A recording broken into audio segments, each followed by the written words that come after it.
Hello student. Today we will discuss about the first chapter, sets.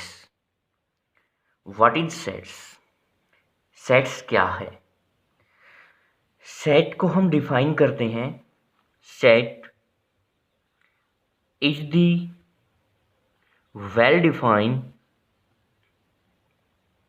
collection of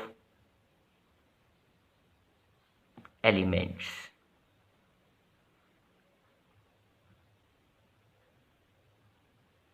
set क्या है?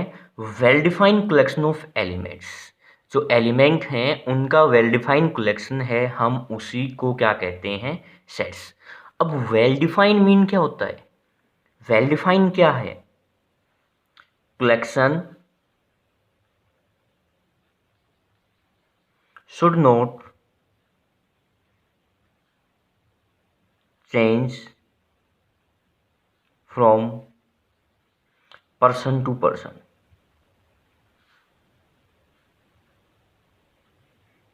जो collection है वो पर्सन टू पर्सन से चेंज नहीं होना चाहिए, उसी को हम क्या कहते हैं? Well define. जैसे एग्जांपल लेके चलते हैं.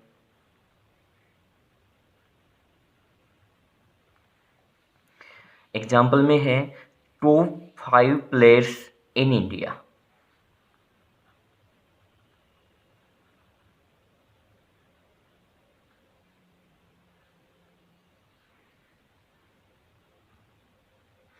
टॉप 5 क्रिकेट प्लेयर कहेंगे या कोई भी प्लेयर लेके चले. मान लिया मैं क्रिकेट प्लेयर्स लेके चल रहा हूँ. सोनू कह रहा है कि टॉप 5 प्लेयर हैं इंडिया के, वो हैं सचिन तेंदुलकर, रोहित शर्मा, वीरेंद्र सहवाग, सुरेश रैना, विराट कोहली. मान लिया सोनू के अकॉर्डिंग जो टॉप 5 प्लेयर्स हैं वो ये हैं. और मोनू है, मोनू के अकॉर्डिंग जो टॉप 5 प्लेयर्स हैं वो है मान लिया Yuvraj Singh, Zaheer Khan, Anil Kumble, Irfan Pathan, Yusuf Pathan.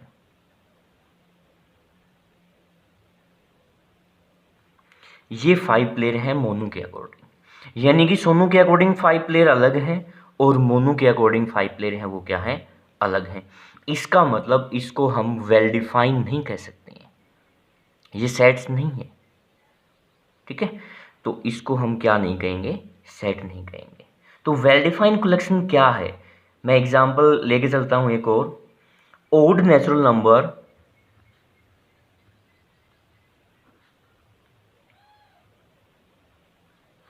Smaller than 10. Odd natural number हैं जो स्मॉलर देन 10 है. अब मैं उसी तरह से एग्जांपल सोनू के अकॉर्डिंग कि जो ओड नेचुरल नंबर है स्मॉलर देन 10 है वो क्या है? 1 3 5 7 9. अब मोनू के अकॉर्डिंग 1 3 5 7 9. यहाँ पे देखो कि हमारे पास जो कलेक्शन है क्या पर्सन टू पर्सन चेंज हो रहा है? नहीं हो रहा है. मीन्स इसको हम क्या कहेंगे? Well define. ये हमारे पास क्या होगा?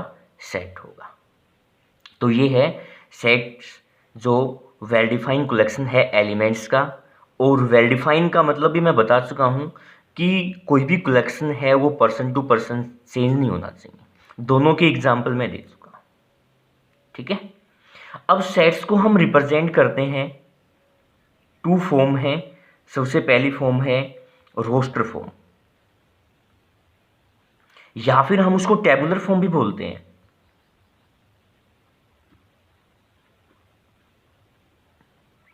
दूसरी फॉर्म है सेट बिल्डर फॉर्म.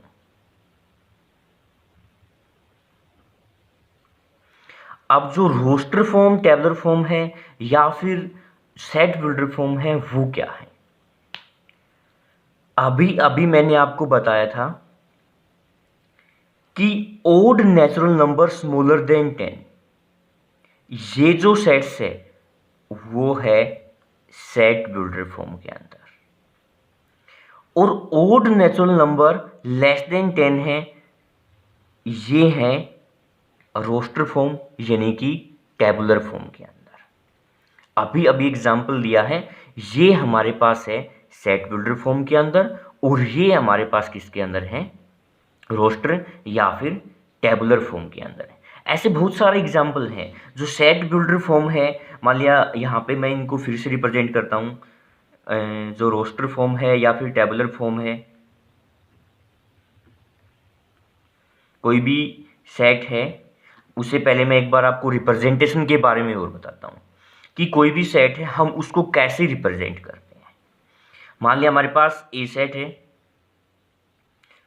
उसके अंदर एलिमेंट है 1 3 5 7 9। सभी एलिमेंट को कोमास के द्वारा सेपरेट किया जाता है और फिर इनको कर्ली ब्रैकेट के अंदर एनक्लोज किया जाता है। ये है सेट की रिप्रेजेंटेशन, ठीक है। और अभी अभी मैंने जो सेट रिप्रेजेंट किया है वो है टेबुलर फॉर्म के अंदर। अब मैं इसी को सेट बिल्डर फॉर्म में रिप्रेजेंट करता हूं। जो सेट बिल्डर फॉर्म है उसको इस तरह से भी रिप्रेजेंट कर सकता हूं, x is odd natural number smaller than 10 या फिर लेस देन 10, ऐसे भी रिप्रेजेंट कर सकते। एक्स यहाँ पे रिप्रेजेंट करता है नंबर ऑफ एलिमेंट्स को, और वो किस तरह से हैं, X is odd natural number less than 10, ये कंडीशन है उनकी। ये है हमारे पास सेट बिल्डर फॉर्म और रोस्टर फॉर्म। अब आता है फाइनाइट सेट। फाइनाइट सेट क्या होता है?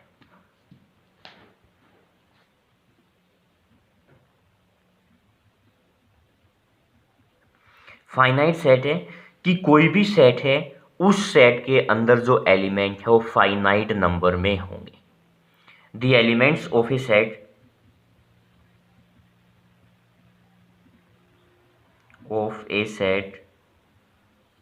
Are finite in number is called an finite set. जिस सेट के अंदर जो एलिमेंट है वो फाइनाइट नंबर में है, उसी को हम क्या कहते हैं, फाइनाइट सेट। कोई भी एग्जांपल, जैसे सेट गिवन है 1 9 3 2, ये सेट है। यहाँ पे जो नंबर ऑफ एलिमेंट है वो कितने हैं, 4, यानी कि फाइनाइट नंबर में है, तो उसी को हम क्या कहेंगे, फाइनाइट सेट। उसके बाद आता है इनफाइनाइट सेट। जो इनफाइनाइट सेट है वो क्या होंगे,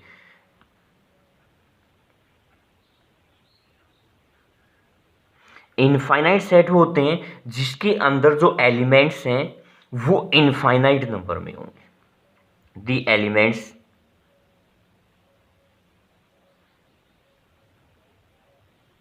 ऑफ ए सेट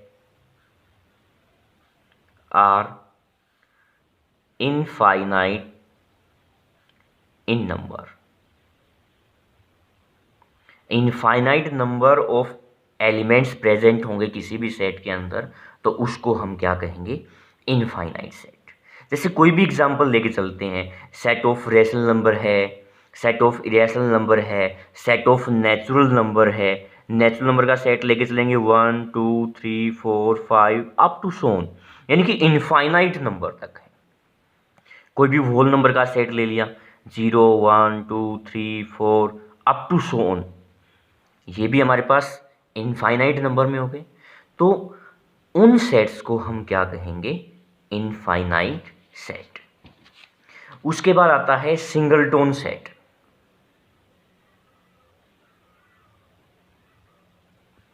सिंगलटोन सेट है वो क्या होगा, a set having only one element. A set having only one element. जिस सेट के अंदर सिर्फ एक ही एलिमेंट प्रेजेंट हो उसको हम क्या कहेंगे, सिंगलटोन सेट। जैसे ए है, ये हमारे पास एक ही एलिमेंट है, तो इसको हम क्या कह सकते हैं, सिंगलटोन। अदर कोई भी एग्जांपल लेके चलो आप, 1 है वो भी सिंगलटोन है, ठीक है। इस तरह से आप कोई भी एग्जांपल लेके चल सकते हैं। उसके बाद आता है एम्पैथी सेट। एम्पैथी सेट्स कहेंगे या फिर हम उसको नल सेट भी कह सकते हैं, और उसको हम वॉइड सेट भी कह सकते हैं। एम्पैथी, नल सेट या फिर वॉइड सेट, ठीक है। तो एम्पैथी सेट क्या होगा, a set which contains no element. जिस सेट के अंदर कोई भी एलिमेंट प्रेजेंट नहीं होगा उसी को हम क्या कहेंगे, एम्पैथी सेट। एम्पैथी सेट को हम फाई के साथ रिप्रेजेंट करते हैं। एम्पैथी सेट जैसे कर्ली ब्रैकेट है, उसके अंदर कोई भी एलिमेंट प्रेजेंट नहीं है, तो इसी को हम एम्पैथी सेट कहते हैं। उसको हम किसके साथ रिप्रेजेंट करते हैं, it is denoted by phi. हम फाई के साथ रिप्रेजेंट करते हैं। अब बात आती है, क्या हमारे पास जीरो है जो कर्ली ब्रैकेट के अंदर इनक्लोज है, वो एम्पैथी सेट है? नहीं, क्योंकि यहाँ पे जीरो एक एलिमेंट के रूप में है, ठीक है ना। इसको हम एम्पैथी सेट नहीं कह सकते हैं, क्योंकि यहाँ पे जीरो है वो एक एलिमेंट के रूप में है।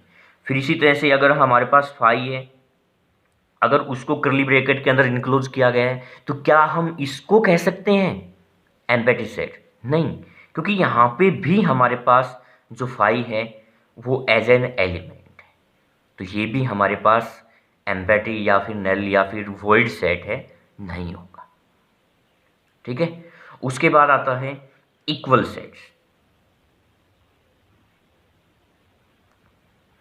इक्वल सेट क्या होंगे, कोई भी टू सेट अज्यूम करके चलते हैं, let two sets A and B. मान लिया कोई भी दो सेट हैं ए और बी। अब ए का हर एलिमेंट बी के अंदर होना चाहिए और बी का हर एलिमेंट ए में होना चाहिए। Every element of A, every element of A is in B and every element of B is in A. A का हर एलिमेंट बी में होना चाहिए और बी का हर एलिमेंट ए में होना चाहिए, उनको हम क्या कहेंगे, इक्वल सेट्स। अब एग्जांपल लेके चलते हैं, जैसे मान लिया एक सेट है उसमें एलिमेंट प्रेजेंट है 3 7 9। दूसरा सेट है वो उसके इक्वल कब होगा, 7 है 9 है 3 है, यानी कि दोनों क्या है, इक्वल सेट है। 3 है प्रेजेंट है, 7 है प्रेजेंट है, 9 है प्रेजेंट है। अब इस तरफ से देखो 7 है प्रेजेंट है, 9 3, यानी कि ए का हर एलिमेंट बी में है और बी का हर एलिमेंट ए में है, तो उसको हम इक्वल सेट कहेंगे, ठीक है। एक इक्वल सेट का एग्जांपल एक और लेके चलते हैं, 2 3 7। मान लीजिए ये है। दूसरा सेट है 2 2 3 3 3 7, यानी कि यहाँ पे 2 1 टाइम्स है, यहाँ पे 2 टाइम्स है, यहाँ पे 3 1 टाइम्स है, यहाँ पे 3 टाइम्स है। रिपीटेशन कोई मैटर नहीं करेगा, सिर्फ आपको ये चेक करना है 2 यहाँ पे है, यहाँ पे भी प्रेजेंट है, 3 यहाँ पे है, यहाँ पे भी प्रेजेंट है, 7 7 2 2 3 3 7 7, यानी कि ए का हर एलिमेंट बी में है और बी का हर एलिमेंट ए में है, तो ये सेट भी हमारे पास क्या होंगे, इक्वल सेट।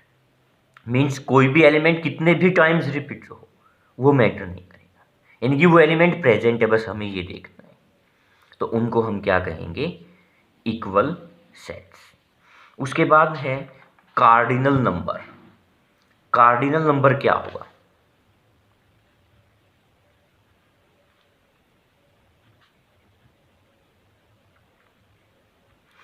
कार्डिनल नंबर का मतलब होता है नंबर ऑफ एलिमेंट। किसी भी सेट के अंदर कितने एलिमेंट प्रेजेंट हैं वो कहेंगे cardinal number. Number of element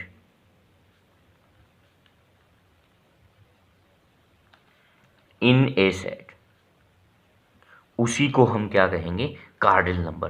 कि किसी भी सेट के अंदर कितने एलिमेंट प्रेजेंट हैं वो उसका कार्डिनल नंबर है। जैसे ए सेट है, ए बी सी डी, यहाँ पे कितने एलिमेंट प्रेजेंट हैं, 4 एलिमेंट प्रेजेंट है, मीन्स इसका कार्डिनल नंबर क्या है, 4।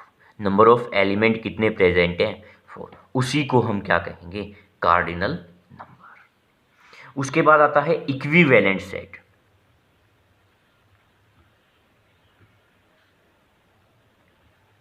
इक्विवेलेंट सेट्स क्या है, कोई भी 2 सेट अज्यूम करके चलते हैं, let 2 sets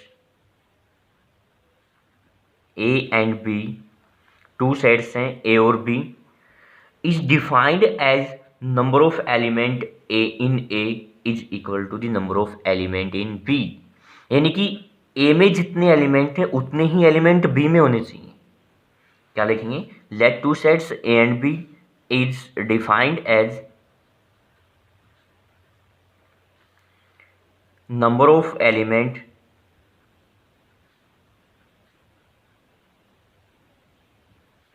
in A is equal to number of element